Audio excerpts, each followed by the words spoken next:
Las denuncias son una herramienta fundamental para el acceso a la justicia y la protección de derechos, obviamente. La denuncia. Pero también conllevan una enorme responsabilidad.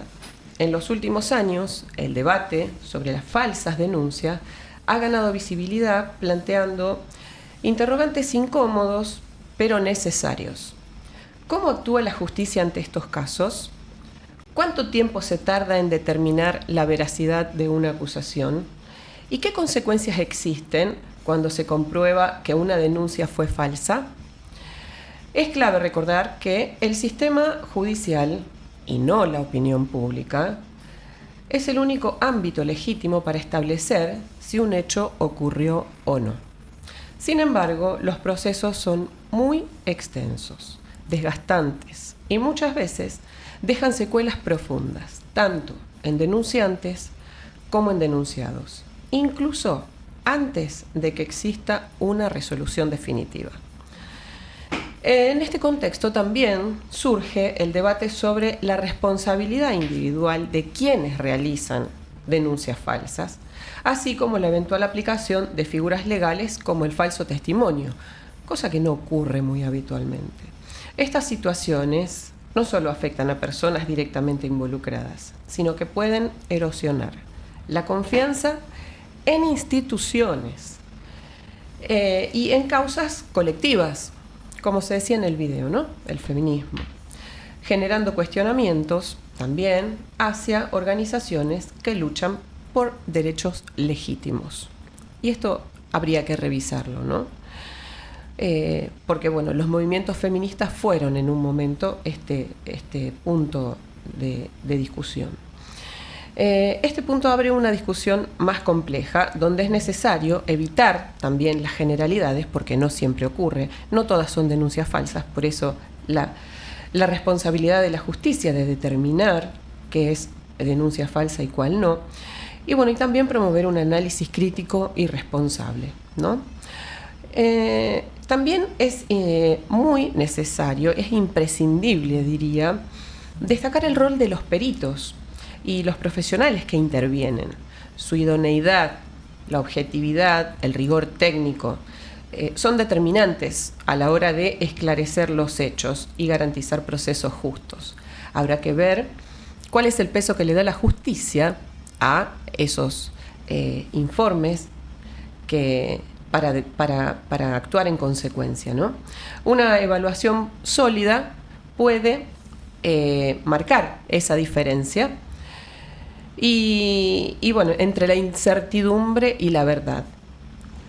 Bueno, en este marco y con toda esta introducción vamos a tratar de analizar y de desentrañar toda esta problemática, qué es lo que está ocurriendo hoy en día con este caso que hemos conocido a través de todos los medios de comunicación en esta semana.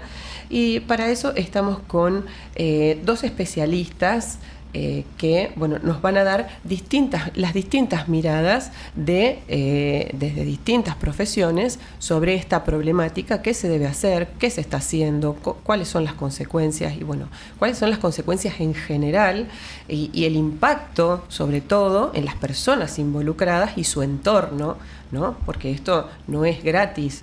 Tiene una consecuencia, al margen de quien hizo la falsa denuncia, tiene una consecuencia de todo tipo, emocional, económica y un montón de otras cosas en las personas involucradas. Por eso ya les quiero dar la bienvenida a la doctora Alicia Cadierno y a la psicóloga Graciela Paraskeopoulos.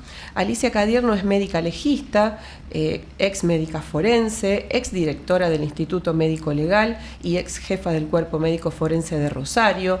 Es médica del trabajo, mediadora, consultora médico legal laboral, hace consultas interdisciplinarias, informes periciales, valoración del daño corporal, asesoramiento en causas penales, civiles y laborales, en violencia de género, doméstica y sexual, y también es tanatóloga.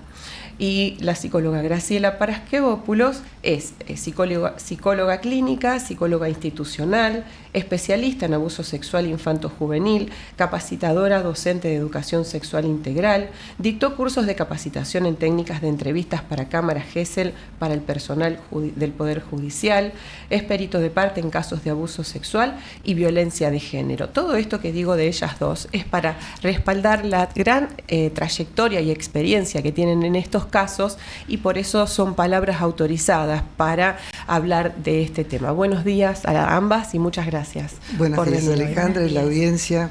Un gusto estar con ustedes. Bueno, ¿por dónde empezamos? ¿Cuál es el peso de la pericia en estos casos de falsas denuncias? Porque veíamos el video disparador que decía, basta con el que alguien diga que fue víctima para que la persona sea acusada.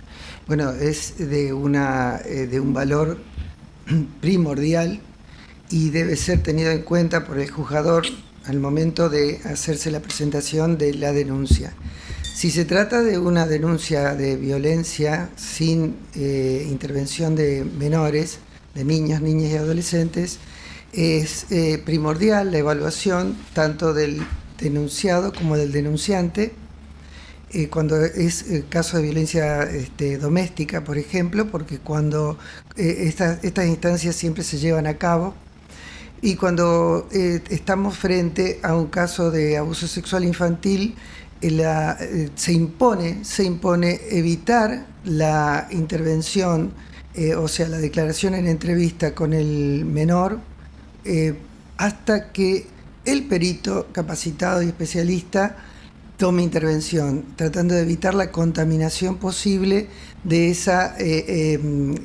en esa entrevista de las expresiones de la supuesta víctima en el caso. ¿Por dónde empezamos con este tema? ¿Qué es más importante para abordar la problemática? Empezar a hablar estamos hablando de que, hay una presunción de un delito cometido por una persona. Y ¿cómo se determina esto, no? Porque hay una supuesta víctima que por el momento, esto vamos a, como decíamos antes de empezar, que ustedes me comentaban, él se presume culpable, ¿no? Como se llama nuestro programa. La persona acusada tiene que demostrar su inocencia, es como una carga, un peso, y basta con la palabra. No basta con la palabra, ¿no? ¿Cuáles son los indicadores y cómo se puede saber de forma fehaciente, a través de las pericias, obviamente, que un testimonio es verdadero?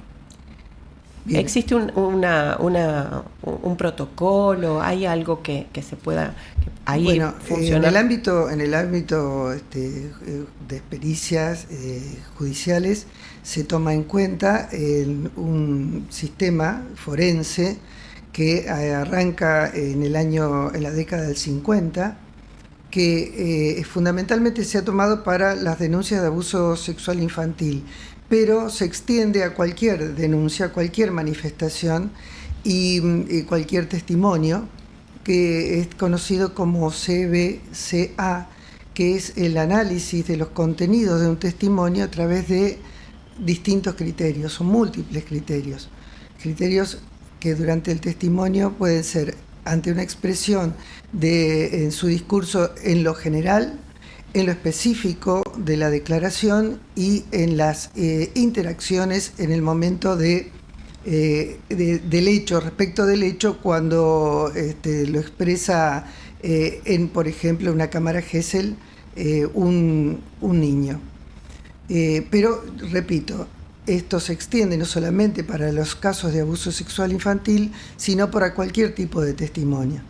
Y consiste en que un testimonio real, veraz, tiene toda una estructura y tiene una forma expresiva por parte de quien declara, que es específica, rica en detalles, en manifestar consistencias, inconsistencias, expresiones sensoriales de un determinado hecho, incongruencias, expresarlo a la misma persona que declara, en su discurso, el enfoque es general, es decir, no solamente acá se encuentra en juego la expertise de quien entrevista, sino la evaluación obtenido el testimonio de todos estos detalles, en lo general y en lo particular.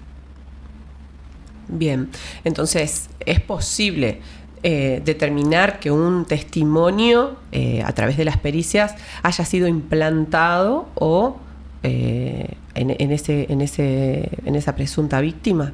Justamente en la expresión de un hecho determinado, la víctima, es decir, la supuesta víctima de un hecho, cuando brinda su declaración, aportará detalles del momento o detalles del abuso, detalles de la violencia que aparecen, cuando no es real el hecho, como recortados de la realidad, puesto que no puede ubicar adecuadamente en tiempo y espacio, lo cual no es categórico, porque en los niños, en las cortas edades, ubicar en el espacio, en el tiempo, es difícil, depende de la edad que tenga el menor en cuestión. Pero con respecto a los detalles de tiempo, de lugar, de características del momento del día, del clima reinante, de la vestimenta, son detalles que, si son aportados, obran por un testimonio veraz. Es decir, mayor riqueza de detalles, de interacción, o sea, la dinámica interpersonal con el denunciado, aportan detalles de realidad y de veracidad en el discurso. Uh-huh. Bueno, ustedes trabajan hace mucho tiempo y bueno, esta de las falsas denuncias lo vienen viendo hace tiempo. ¿Cuáles son sus experiencias en relación a las falsas denuncias? ¿Han visto muchos casos? ¿Cuáles son las características? ¿Qué nos pueden contar? Bueno, en mi caso particular, he efectuado las entrevistas en Cámara Gesell entre el año 2008 y el 2013 en el ámbito judicial en Rosario, y pocas son, son la excepción, las falsas denuncias con respecto a los niños, niñas y adolescentes, pero cuando existe una falsa denuncia es menester y es obligatorio interpretar la causa de la falsa denuncia, es decir, establecer si existe un rédito económico, un subterfugio de venganza o bien de inducción a falsear la verdad, cosa que puede ser también traducción de una dinámica patológica intrafamiliar, porque nosotros hemos tenido casos de inducción. Voy a dar un ejemplo ajeno a esta cuestión, pero que grafica especialmente esto. Cuando se puede llegar a inducir a alguien a que actúe para que produzca un delito, para que produzca una falsa denuncia. No sé si ustedes recuerdan el caso de los locos de la escopeta, que eran dos hermanos que salían en sus incursiones y disparaban una escopeta. La última fue una niña de 11, 12 años que iba viajando en un colectivo. En este caso se demostró que el hermano, después con las evaluaciones psiquiátricas por supuesto, que uno de los hermanos inducía al otro al delito. Es decir, tanto en estas cuestiones gravísimas como puede ser un homicidio, también se puede inducir, se puede generar una realidad de acuerdo a la influencia que tenga, en el caso de los menores, por ejemplo, un adulto con el cual convive y al cual reconoce como su protección, su referente. En el caso puede ser la madre o puede ser el padre, o puede ser un adulto que obre como tal, es decir, que tenga la figura o que sea la figura parental que posee ese menor de edad y que lo induce a digamos, hacer o elaborar un discurso de una situación abusiva que para el perito que es avesado será un reto, porque deberá contextualizar ese o esos hechos en una dinámica de espacio, de tiempo, de detalles, de interacciones interpersonales, expresiones sensoriales, discurso, el diálogo que se ha mantenido. Es decir, todos estos detalles nos van a permitir, o le van a permitir al perito actuante elaborar un informe que para una vez expuesto al juzgador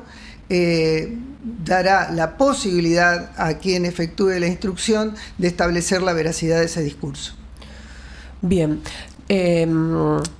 Graciela, a esto sí. que vos decías, bueno, en mi experiencia me han tocado decir tres aspectos, ¿no? El hecho de, en algunos casos, afortunadamente, no es lo más frecuente la falta de denuncia, eso habría que decirlo. En caso de abusos, en caso de violencia, generalmente se llega a buen puerto en cuanto al análisis y, bueno, la justicia después será la última palabra en relación a qué es lo que sucede. Pero a mí me ha tocado, en mi experiencia, ya que yo he trabajado mucho tiempo con niños y en las escuelas, ahora ya no tanto, pero bueno, en mi experiencia sí, tres aspectos. O sea, he podido corroborar en un caso en particular, en realidad constatado por el médico, porque bueno, cuando hay un abuso que tiene una condición de acceso carnal y que puede ser evaluado por un forense y demás, esto no tiene vuelta atrás. Claro, o sea, no hay dudas. Ahí no hay duda, pero respecto de qué es lo que pasó, he tenido un caso muy emblemático y realmente muy, pero muy difícil, que bueno, se denuncia el caso de que un chiquito había sido, bueno, retirado de la escuela y había sido abusado y había sido luego devuelto a la escuela.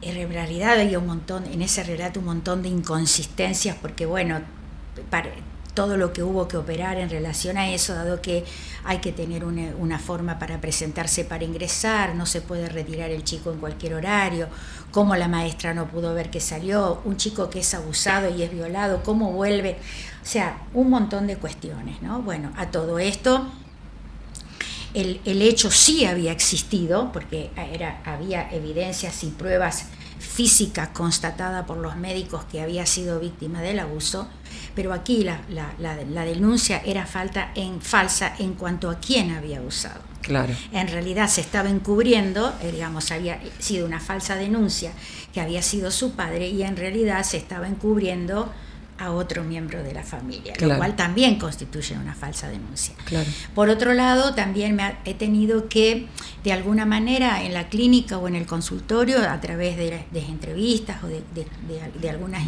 intervenciones, poder al menos generar algún interrogante si sucedió, ¿no? Después, por supuesto, que la justicia, porque también nuestro informe o lo que podemos decir no es determinante, se necesitan otra serie de pruebas. Nosotros podemos hacer un informe que no necesariamente no es vinculante, no es vinculante, claro, en absoluto. Entonces, a veces me ha tocado y he podido, y con claridad, como decía Alicia, por lo menos no desestimar qué pasó, pero plantear algunos interrogantes de que podría haber sido, esto no podría haber sido real, ¿no? Y ahí es donde están implicados, bueno, qué es lo que pasa en el progenitor o en el adulto que incita a estas cuestiones, que puede tener que ver con conflictos de pareja, con conflictos familiares, con alguna cuestión de miedo a la pérdida del menor, de algún apego patológico también de una madre o un padre con ese hijo. Por otro lado, también puede tener que ver con situaciones de vulnerabilidad y por eso también con alguna cuestión emocional de parte de quien propicia o instiga a que esto sea, porque el niño deliberadamente no miente, o sea, claro, el niño deliberadamente, un niño, una niña deliberadamente no miente, o sea que lo primero que tenemos que pensar es que lo que está diciendo es verdad, con una escucha atenta, sin prejuicios, ver qué es lo que acontece. A partir de ahí puede estar dando cuenta de una vivencia real o algún malestar subjetivo, pero esto es importante tenerlo en cuenta.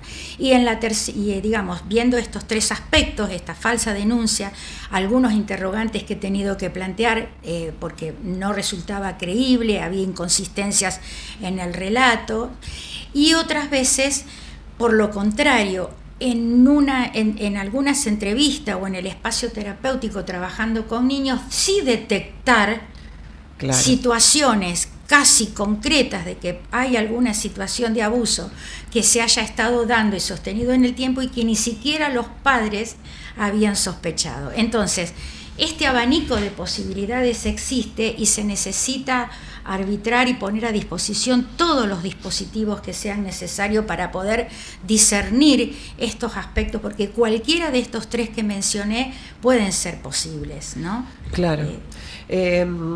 Ahora, bueno, salió este tema el tema de abusos y demás por estos casos que han sido mediáticos en estos días, pero no son los únicos. Pasa generalmente cuando hay divorcios conflictivos y demás, que aparecen estas falsas denuncias de abuso contra los padres para generar algún daño, ¿no? Pero también hay en otros casos, a lo largo de sus experiencias, ha habido otros casos emblemáticos también en que ha habido consecuencias concretas con gente detenida, que ha pasado años detenida en prisión preventiva a espera de un juicio, que después finalmente han sido absueltos y no hubo consecuencias para quienes han denunciado. En su experiencia, ¿algún caso particular que tenga para mencionar y las características de ese caso? Bien, hemos tenido, es decir, a lo largo de 30 años como médico forense y particularmente a partir del año 2020 que yo me he jubilado, que continúo trabajando como perito médico legista, en muchas circunstancias nos queda un regusto amargo, sobre todo cuando hemos tenido del otro lado peritos médicos, sobre todo peritos médicos, que han actuado de una manera particular, de una manera histriónica, trabajando con los medios de comunicación y que finalmente, después de largos años, resultó, digamos, sobreseído el personal que estaba imputado en la muerte de una persona. Sí. Y finalmente esta persona fue identificada, es decir, este perito fue identificado en múltiples causas, sí, entre las cuales hubo una denuncia estoy hablando de un perito médico, perito médico. Sí, un caso de Salta, le hemos dedicado que estuvo 3 años un programa detenido. acá. Sí. Estamos hablando de Virginia Kreiner, sí, ¿no? Señor. Sí, sí. Sí. En casos. Y acá en Rosario particularmente. Sí, ¿no? en Rosario ha habido causas resonantes como Casco, por ejemplo, como incluso Orellano, es decir, son causas que no están Orellano no, tengo entendido que no está cerrada, pero que ha participado como perito. El problema, la gravedad de esto, en el caso París hechos, también reciente, que sí ya está cerrado. Primero me refería al caso París, sí, porque bueno, yo todavía estaba en ejercicio de funciones con el caso París y a poco de que uno lea las actuaciones, las testimoniales y los tiempos, la data, la prosecución de los hechos, cómo ocurrieron, las circunstancias de los hechos, queda finalmente aclarado que no hubo más, por el contrario, no hubo ningún tipo de animadversión ni violencia ejercida sobre París en el hecho que se le imputó al personal policial. Es más, digamos, en el corto trayecto, en el corto espacio temporal que ocurrieron los hechos, se intentó comunicar con el familiar a través del teléfono de María de los Ángeles París y no se obtuvo la comunicación. Se intentó incluso, esperando el arribo del personal de emergencias, y por indicación del personal de emergencia se procuró brindar asistencia física, una reanimación cardiopulmonar sin éxito. Es decir, en ese caso se agotaron todas las instancias. Con respecto a otros casos, es fundamental tener en cuenta, por ejemplo, que en el lugar de los hechos siempre deben recogerse las testimoniales habidas, valorarse las testimoniales, sobre todo tener en cuenta que el testimonio sea brindado por alguien que estuvo o fue testigo directo, y sobre todo recabar las cámaras de video que ayudan a esclarecer en muchos hechos. Claro. Sí, bien, Graciela. con respecto a la pregunta que vos hacías, bueno, en los casos que de alguna manera me ha tocado intervenir o que de alguna forma se nos ha pedido un contrainforme como perito de parte y demás, yo no he tenido la posibilidad de saber qué es lo que ha pasado y qué consecuencia puede haber tenido el falso denunciante. Y también lo que observamos son los tiempos, ¿no? en que la justicia por ahí se tarda en dirimir algunas cuestiones que realmente después quedan como desteñidas, ¿no? Claro. Y quedan como en la nada. Por eso es que así que sería muy interesante, consideramos muy interesante que se empiece a abrir este debate, que se empiece a visibilizar, pero también desde el punto de vista, como hablábamos con Alicia hace un rato, así como desde los medios y desde todas las formas en que hoy tenemos de informarnos, aparecen este tipo de cosas, este tipo de cuestiones y de casos, también sería como muy interesante que también después se pueda informar de la mejor manera posible y verazmente posible de cómo termina, ¿no? Porque sobre todo cuando ha sido tan mediatizado. Sobre todo cuando ha sido tan mediatizado, porque esto también se destapa como una cuestión así, todo el mundo opina, se debate, pero después no sabemos qué es lo que pasa. Claro. ¿No? Y con respecto, como te decía, hemos tenido un caso muy, muy complejo con respecto de una situación de un abuso bastante complejo, con el cual nos ha llevado mucho tiempo y muchas horas de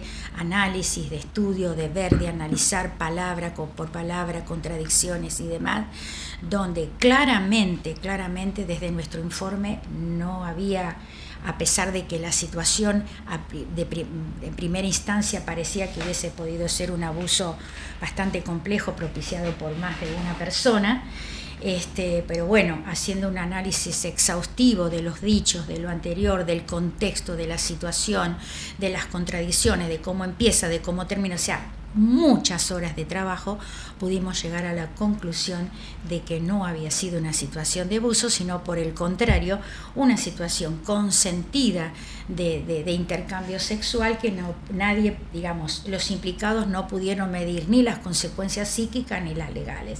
Uh-huh. Ahora, ¿qué pasó con todo eso? No se sabe. No se sabe. Bueno, hay que tener en cuenta entonces, y es muy importante, establecer la condición del denunciante. Si bien todos tenemos derecho a denunciar cualquier situación que consideremos violenta o abusiva, ante un hecho determinado de estas características, establecer la condición, la capacidad y los condicionantes para denunciar de cada uno que efectúa, digamos, estas presentaciones, sobre todo cuando son delitos tan graves. Remito al caso de el Dios Punk, que sí ocurrió, es decir, que fue una denuncia que, si bien no... bueno, hago un breve relato. Un joven que era un músico callejero, que vendía una fotocopia, una revista de fotocopiada para hacer unas moneditas, viajaba en colectivo y le muestra o le ofrece la revista a una joven que viajaba en el colectivo, y acá en Rosario estamos hablando, sí. Y la joven siente o piensa o bueno, denuncia que se siente mareada y habla es decir, se lo manifiesta al conductor del colectivo. Hay una supuesta médica que aparece en el colectivo diciendo que sí, que había sido drogada. Bueno, esto digamos que va a canalizarse en la denuncia de este joven y ha sido un escarnio social, un acoso y una persecución de este joven que finalizó en el suicidio. Sí. Esto hay que tenerlo en cuenta, tanto en el denunciado como abusador, en este caso una cuestión grave que no se llegó a comprobar absolutamente nada, ni el condicionamiento físico de la joven en el Hospital Clemente Álvarez cuando se la llevó.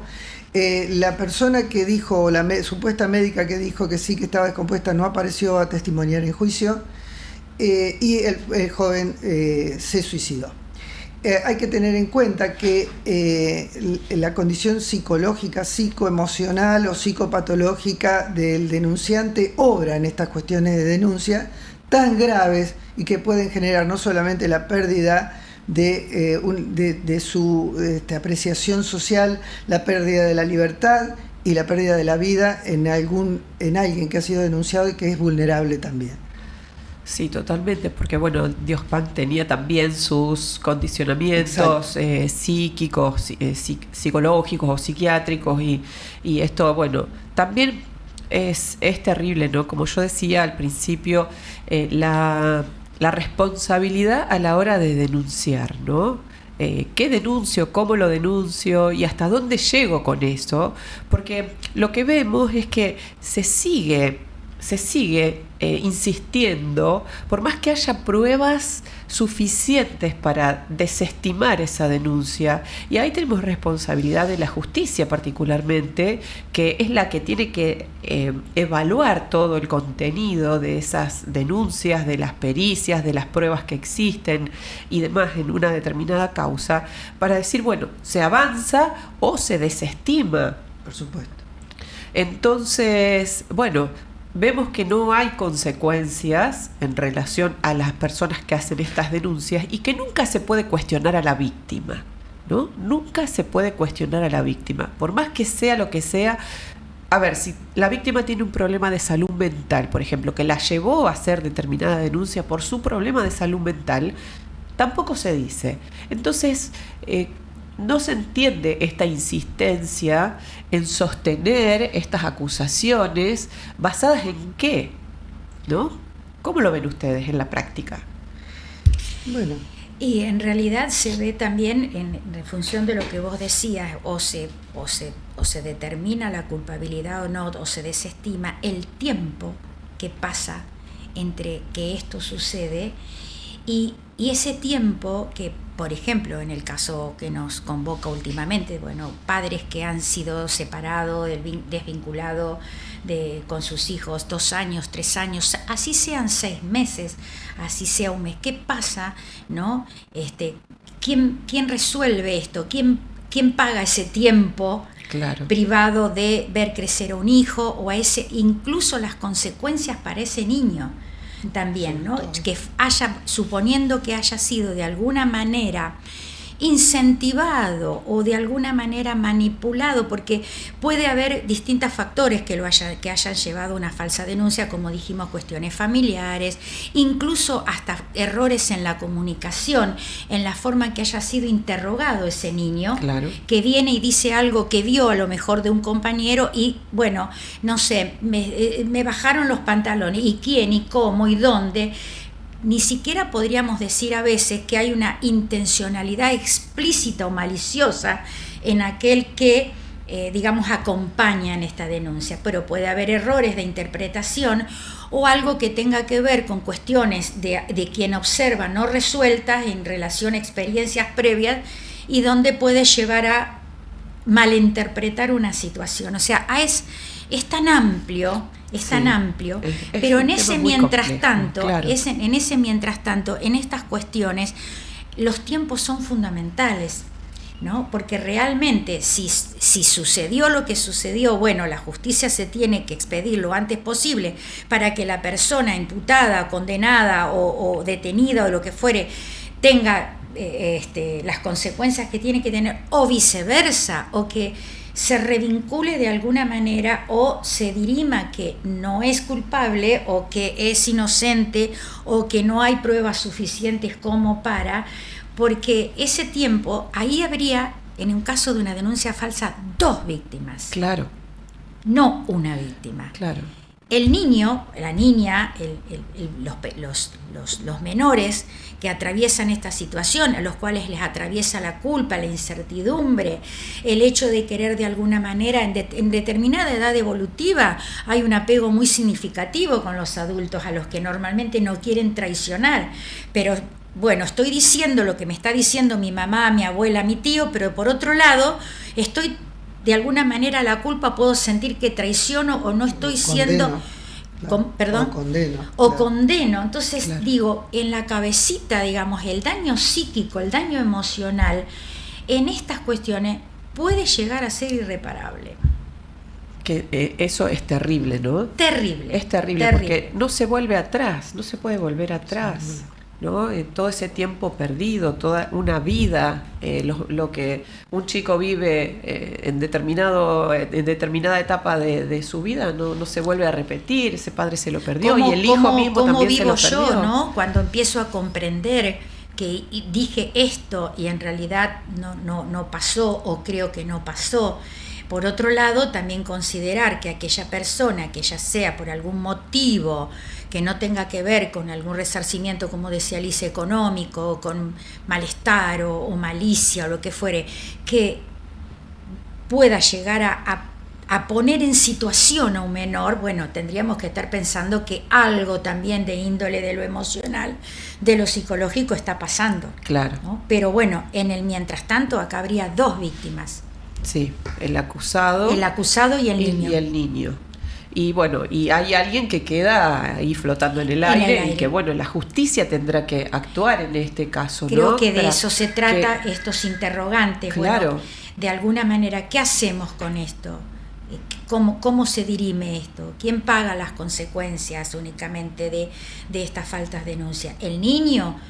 Esta persona que fue denunciada y en realidad no fue, bueno, y esta tercera parte allí dando vuelta, ¿no? Claro. ¿Qué es lo que va a pasar? Creo que por lo menos es importante que se empiece a visibilizar que estas cosas pueden pasar. No es en la mayoría de los casos, pero esto pasa. Bueno, ahora se están investigando muchos casos, ¿no?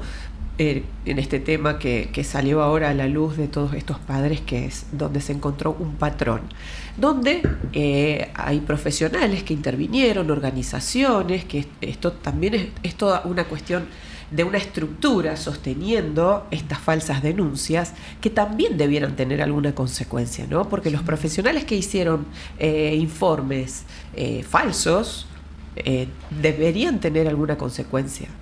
Bueno, si se demuestra que los informes han sido falsos, bueno, son perseguibles desde la justicia ordinaria, es decir, con la gravedad correspondiente a las consecuencias que puedan tener, sin duda. Ahora, quiero decir unas palabras respecto a los funcionarios que investigan, funcionarios judiciales fundamentalmente, porque la cantidad de denuncias es abrumadora. Claro. Es abrumadora. Y tener un cuerpo pericial abocado a, sobre todo, las investigaciones en cuestiones de abuso sexual infantil sería de primordial importancia. Pero un cuerpo específicamente Exacto. preparado para ello. Es decir, una junta interdisciplinaria, psiquiatra, psicólogo, abocada específicamente como tiene Córdoba, por ejemplo. Claro. Córdoba es palabra, está en otro nivel, ¿no? Sí. En ese tema. Sí, esto que dice Alicia es fundamental. En estos casos tendrían que ser, digamos, de alguna manera profesionales de excelencia en la materia, ¿no? O sea, no. O sea, bueno, acá vemos profesionales que tenían una corta carrera que bueno, se habían recibido hacía poquitos meses, en los casos estos que aparecieron ahora, ¿no?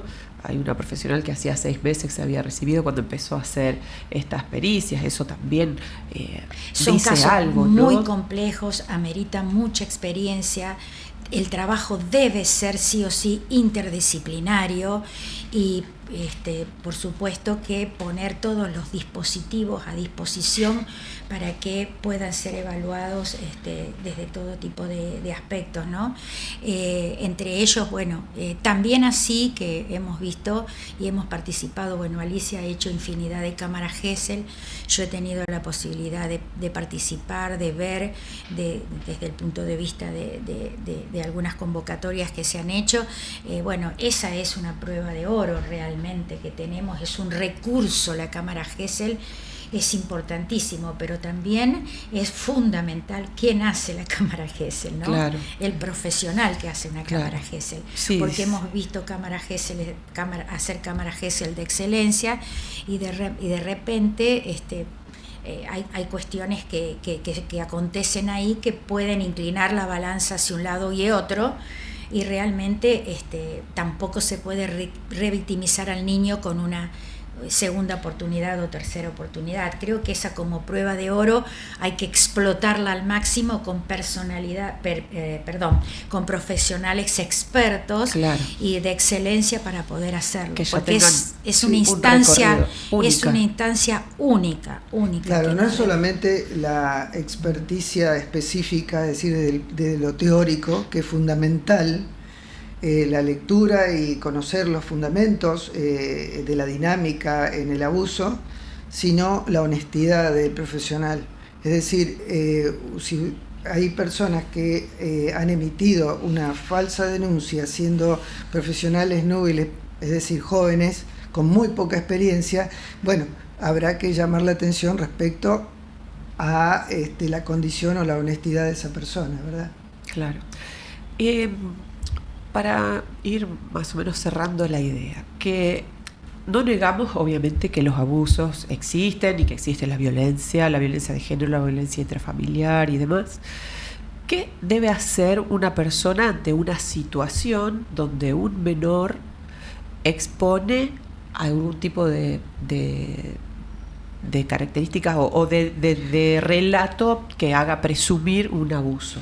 Bueno, la familia, ¿no? Porque lo primero es la desesperación. Ocurre un terremoto en la familia porque claro, una digamos manifestación de un niño al respecto, ya sea desde uno de los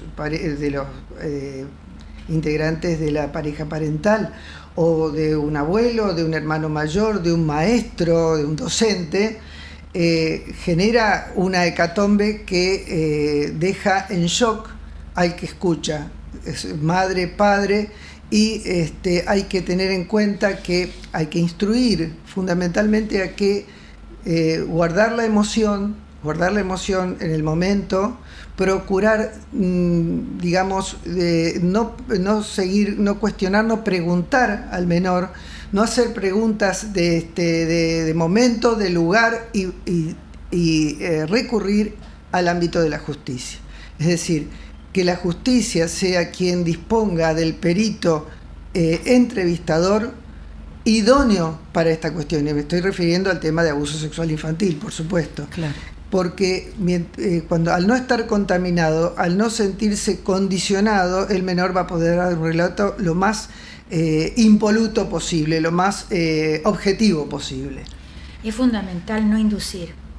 Claro, esto de que hablábamos al principio, no contaminar, ¿no? No contaminar, no inducir, no dirigir. Siempre es importante hacer preguntas abiertas: ¿qué me querés contar? ¿Qué me podés decir? ¿Dónde pasó? ¿Cómo te sentiste? ¿Dónde estabas? Pero no por el sí o por el no, porque realmente esto estaría condicionando muchísimo lo que el niño pueda contar espontáneamente, ¿no? Y esto es fundamental. Y como dice Alicia, bueno, llegado el momento, o sea, optar por presentarlo en la justicia, y después a partir de ahí se tomarán todas las medidas que se crean convenientes. Y por supuesto que si esto es de alguna manera corroborado, es fundamental que tanto la familia y también el niño pueda tener un espacio terapéutico que ayude de alguna manera a reparar esta situación, ¿no? Que no podemos saber nunca en el caso de abuso qué impacto tendrá en el psiquismo. Va a depender de múltiples factores, ¿no? Del tiempo en que estuvo propiciado que se estuvo sosteniendo el abuso, de la contención familiar que tenga, de las posibilidades de acceder a una terapia o no. Nunca podemos saber y nunca va a ser igual el impacto psicológico que va a tener una situación de abuso en cada sujeto. Claro. Y las consecuencias, ¿no? Claro. Como tampoco podemos saber, ya que estamos hablando de esto, en el caso de que alguien haya sido denunciado falsamente, es decir, como víctima, las consecuencias y el impacto que tendrá en la vida de esa persona. En cuanto a la condena social, en cuanto a la condena laboral, el tema familiar, los amigos, esta cosa que podría decir, sí, bueno, quizás el que me mira algo habrá hecho. Claro. Y va a tener que lidiar con esta situación, persona por la cual también se tendrían que poner a disposición la posibilidad que pueda tener recursos terapéuticos para salir de una situación tan espantosa como el hecho de ser acusado injustamente de un hecho tan aberrante. Totalmente, ¿no? Porque eso siempre queda el manto de duda, ese es el tema, ¿no? Que sobre las personas acusadas y que después se demuestra que en realidad no habían cometido ningún delito, siempre queda el manto de duda porque el linchamiento y la condena social es realmente terrible y es la que más peso tiene, lamentablemente, ¿no? ¿Qué mensaje le darían a las personas que hicieron estas cosas o a la sociedad al momento de realizar una denuncia y la responsabilidad que esto conlleva? ¿Qué mensaje le podrían dar para evitar que pasen estas cosas?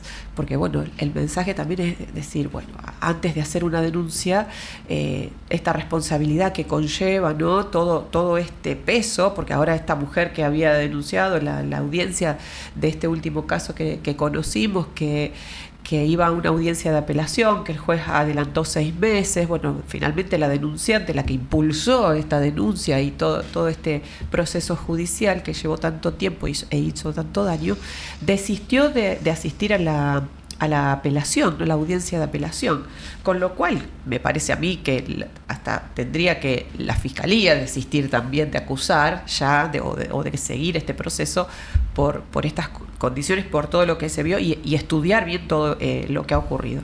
Pero ¿cuál sería un mensaje para la sociedad en los casos estos de falsas denuncias? El mensaje es no perseguir, no prejuzgar ante una denuncia cualquiera, porque no olvidar que somos seres humanos y perfectibles y tener en cuenta que la falsa denuncia puede estar presente siempre, sobre todo en casos aberrantes. Por lo tanto, no condenar, no prejuzgar y esperar conocer la verdad de los hechos. Sí, y en todo caso apoyar o escuchar si estamos, si somos del ámbito cercano a quien es denunciado, ayudar, escuchar y aconsejar debidamente. Sí, realmente no mucho más que agregar, que esto también sería importante decir que esto también no inhiba ante porque también se puede dar la posibilidad que ante tener alguna consecuencia legal por alguna falsa denuncia, alguien que tenga dudas de alguna manera se inhiba a la hora de denunciar. O sea, es tan escabroso el tema y hay una línea tan delgada entre lo que uno debería o no. Yo creo que ante un hecho muy evidente, por supuesto que la denuncia es lo que... Ante una sospecha o una posibilidad, en todo caso, sería conveniente, consultar antes a algún profesional, a alguien que le pueda dar alguna pauta, bajar un poco esta cuestión de horror o que pueda realmente repensarse. Y en todo caso no denunciar impulsivamente, ¿no? Por algo que me parece que o supongo que. Sí, esto nadie sería. dice, claro. Nadie dice que esto pueda ser verdad o no, pero el Claro. tema es que tampoco me quede con esto de que en algún momento también, bueno, puede ser considerado lo que yo denuncio como una falsa denuncia y nos vayamos del otro lado, porque Claro. estamos acostumbrados a los movimientos pendulares. Sí, sí. O es todo o es nada, no Claro. es ni todo ni nada. Claro. Hay que poder, es un tema muy, pero muy difícil, no imposible de tratar y de que sea tratado con justicia, pero bueno, también apelar al raciocinio y ante la duda, no callar, pero buscar algún elemento más que me ayude a pensar qué hacer, cómo hacer y cuál es la vía más acertada para, de alguna manera, no revictimizar ni condenar apresuradamente a alguien que puede ser inocente. Eso es particularmente importante en el ámbito docente, donde Graciela tiene una experiencia de larguísimos años y bueno, el compromiso del maestro, que en muchas oportunidades, es decir, en gran parte de la población infantil está más tiempo con el niño que a veces los padres. Claro. Entonces, también estamos con respecto a esto sí desde mi experiencia, en general los docentes en las escuelas han sido las personas que más han detectado situaciones de abuso. ¿No? Por dibujos, por actitudes, por tipos de juegos y demás. Y además hay que tener muy presente también y muy cauteloso en situaciones que el abuso, cuando no hay una violación o de acceso carnal o hay alguna lesión que pueda ser constatada, es más compleja. También es cierto que un niño que puede mantener algunas determinadas conductas y comportamientos no acordes a su edad es algo a tener en cuenta.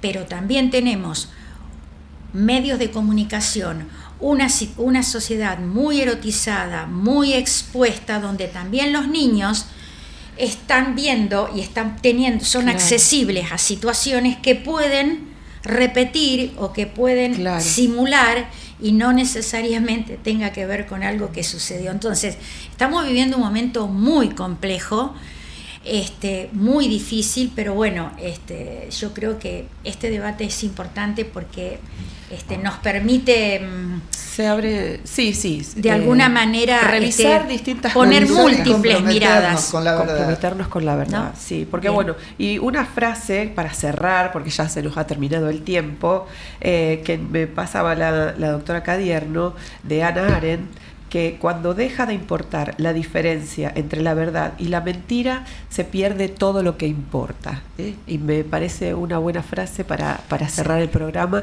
Y bueno, agradecerles que hayan venido hasta acá y que nos hayan contado todas estas experiencias y bueno, abrir un poco este debate, ¿no? Que recién comienza, que va a llevar un recorrido, va a haber un camino largo y que bueno, repensar, ¿no? Esto y la búsqueda de la verdad, que es lo más importante, y no, sobre todo, no acusar falsamente a nadie, y que esto tenga alguna responsabilidad y que la justicia puntualmente tome cartas en el asunto y cumpla con su deber de discriminar entre lo que es cierto y lo que no. Así que bueno, muchísimas gracias a vos, Alejandra, y a la audiencia. Muchísimas gracias por el espacio. No, por favor, gracias a ustedes.